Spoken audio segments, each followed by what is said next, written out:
The Bone Wars of Balochistan. Unraveling the mystery of Earth's lost giant. The scorching wind howled across the Balochistan desert, whipping sand into the eyes of the British geologist guy, Elcock Pilgrim. It was 1908, and deep in the Bugti Hills of what is now Pakistan, his team chiseled away at sandstone that hadn't seen daylight for 25 million years. As a massive jawbone emerged, larger than any rhino, any elephant, anything known, Pilgrim felt a tremor of unease. He labeled it Paraceratherium bugdiense, placing it among known hornless rhinos. But the teeth, those downturned tusk-like incisors, they whispered of something stranger, something wrong. Little did he know, he'd ignited a paleontological firestorm centered on the strangest giant to ever walk the earth, a creature caught in a whirlwind of mistaken identities, political intrigue, and scientific rivalry, where names like Baluchitherium and Paraceratherium bugdiense became battle cries in a war over bones. Prologue. The Titan in the Sands. Imagine a beast whose shoulders brushed the lower branches of trees 16 feet high.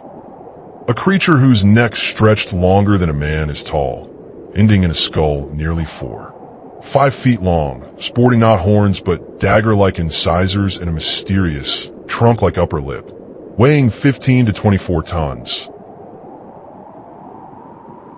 3 times an African elephant. Paraceratherium was the largest land mammal ever to evolve, a mammalian answer to the sauropod dinosaurs. Yet, for decades, its true identity remained shrouded in confusion, fragmented like the fossils themselves across the deserts and badlands of Eurasia.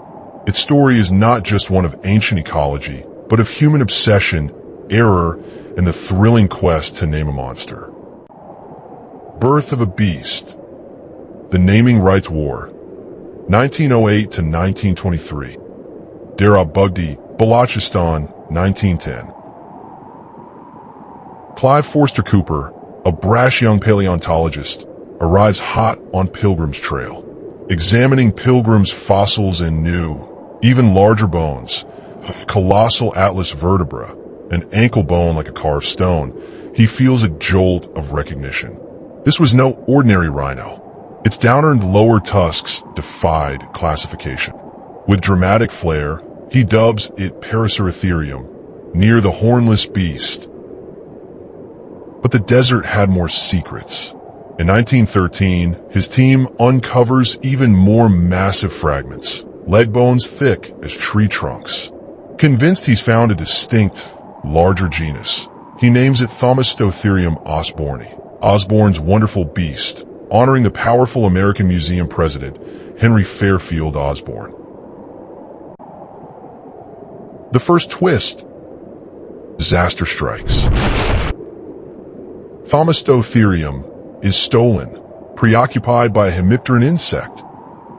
Forster Cooper scrambles, rechristening it Baluchitherium osborni, the beast from Balochistan. Yet doubt gnaws at him. In his own notes, he whispers the unsettling possibility. Could these colossal bones just be giant males of his own Paraceratherium? The scientific seeds of confusion are sown. The Kazakh Steppes, 1916. While the West battles over name, Russian scientist Alexei Bereshyak unearths near the Aral Sea the most complete skeleton yet, but it lacks the skull. Undeterred, he sees a mythic monster, the Indricotherium transiralicum, named after the mythical Indrik beast. Mounted proudly in Moscow, this headless giant stands as a silent rebuke to the Anglo-American claims. Gobi Desert, Mongolia, 1922.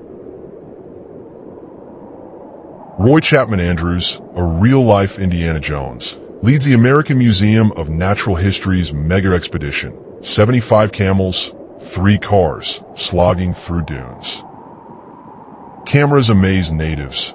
Motors outrun wild asses. Sandstorms bring peril. Then, the jackpot.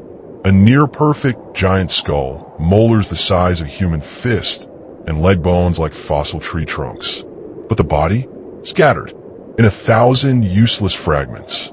Back in New York, Osborne, ignoring Forster Cooper's doubts and desperate for an American triumph, slaps a new name on Andrew's find, Baluchitherium grangerii. The press goes wild. Baluchitherium becomes a star. The Scientific Quagmire, by 1923, the giant has at least 4 names. Championed by isolated scientists, British, American, Russian, Chinese, publishing in their own languages, blinded by politics and pride. Osborne's first reconstruction, based only on the Gobi skull, portrays a stumpy, humpbacked rhino grotesque. Later revisions add camel-like necks, creating a Frankensteinian chimera. The true form of the beast is lost in a fog of national rivalry and fragmented evidence. Shadows in the Rock, the Splitters versus the Lumpers, 1920s to 1980s. The Labyrinth of Bones. Imagine trying to solve a 3D puzzle with 90% of the pieces missing, scattered across continents, and each fragment labeled differently. That was Paraceratherium. Was a tooth slightly wider from China a new species? Unraveling? Was a shorter vertebra from Romania? P. Prohorovi. Proof of regional variation or just individual age. Splitters pounced on every minor variation, tooth size, nasal notch depth, to name new species. Lumpers argued these were mere variations within a single, widespread lineage. The body in the basement, Moscow. The headless Indricotherium skeleton became the Rosetta Stone. Paleontologists Walter Granger and William Gregory, AMNH, 1930s, tried scaling bones from different sites to fit this frame, creating a behemoth estimated at a staggering 34 tons. Their artist, Helen Ziska, depicted a thick-necked, tank-like creature with powerful running legs. But was it science or speculation? Finnish paleontologist Michael Fortelius later dismantled this highly speculative creation, arguing scaling was flawed and mammalian physiology couldn't support such mass, max 20 tons. The Balochistan Enigma. Back at the type locality, instability brewed. Political turmoil in Pakistan made further excavations in the Bugti Hills nearly impossible after the mid-20th century. The very cradle of the beast, pilgrims and Forster Cooper sites, became a forbidden zone, locking away potential answers. Paraceratherium bugtians, the name rooted in this land, became an anchor point surrounded by shadows. Was it distinct? Was Baluchitherium its synonym or its rival? The Cold War freeze. Soviet scientists championed Indricotherium, Americans clung to Baluchitherium, and Europeans debated Paraceratherium. Communication was minimal. Politics fossilized the taxonomic chaos. The giant rhino became a casualty of the Iron Curtain. The Digital Dawn and the Chinese Key, 1989 present. The Great Reckoning. Spencer Lucas and Jay Sobis. Armed with computers and a comparative approach, they cut through the chaos. Their meticulous 1989 study was a taxonomic bombshell. Baluchitherium osborni? Merely a large Paraceratherium bugtians. Indricotherium transeralicum? A junior synonym of Paraceratherium transeralicum. Grangerii? Also invalid. They recognized just 4 valid species. Baluchitherium vanished into the textbooks as a footnote. A fascinating case of mistaken identity. The ghost in the genes. No ancient DNA survives. Studies of modern rhinogenetics confirm Paraceratherium's place deep within Rhinoceratoidea. It belonged to the extinct Paraceratheriidae, or Indricotherium, a bizarre offshoot that abandoned horns and armor for sheer, improbable height and bulk, evolving from dog-sized ancestors like Forstercoeperia and Juxia over millions of years. The Dragon's Gift. Linxia Basin, China. The story wasn't over. Chinese paleontologist Tao Deng unearthed a near-miraculous fossil in the Linxia Basin, a complete skull with articulated jaw and neck vertebrae of a new species, Paraceratherium linxians. Dated to 26 million years ago, this dragon rhino was a game-changer. Its exquisite preservation revealed a deeper nasal notch above M2 than any relative, suggesting an even more prominent, taper-like proboscis for stripping leaves. A high, narrow skull and unique dental features confirming it as the most derived, evolutionarily advanced species. Crucially, phylogenetic analysis placed P. linxians and P. lepidum, another Chinese species, in a clade directly ancestral to P. Bugtians. The Tibetan Passage. This evolutionary link was the final clue to a geographic thriller. Bugtians didn't originate in Pakistan. Deng's team proposed a radical dispersal route. Giant rhinos evolved in Central/East Asia. Then, in the Oligocene, when the Tibetan Plateau was still low, they migrated southwest into Pakistan, evolving into P. Bugtians. Bugtians wasn't the ancestor.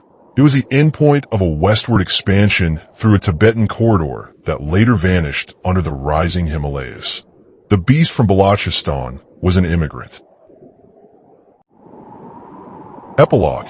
Echoes of a Lost Giant. The wind still whispers through the Bugti Hills where Pilgrim first trembled at a giant jaw. Baluchitherium is gone, a phantom banished to synonymy. Paraceratherium bugtians endures, not as the first, but as a testament to a lost world. A world where mammals dared to rival dinosaurs in scale. Its extinction, around 23 million years ago, remains a chilling mystery. Was it the cooling, drying climate of the Miocene, shrinking its forest larder? The rise of nimble ruminants better adapted to spreading grasslands? Or simply the slow, reproductive doom of a giant living life on the edge of biological possibility? Modern tools, 3D scans revealing rapid juvenile growth like elephants, isotope analysis tracing its leafy diet and stable habitat, continue to probe its secrets. Yet, the thrill of the hunt, the dust of the desert, the clash of egos over naming rights, and the final, stunning revelation of its Tibetan migration remind us that paleontology is more than just bones. It's the ultimate adventure story, written in stone and blood and human ambition. The strangest creature? Perhaps not in form alone, but in the epic, century-long quest to understand the true nature of the giant that time forgot. A quest where names like Baluchitherium became ghosts haunting the halls of science, and Paraceratherium bugtians emerged as a king dethroned, yet forever magnificent. Its strangest feature may be how it mirrored our own relentless, flawed, and ultimately triumphant drive to uncover the past.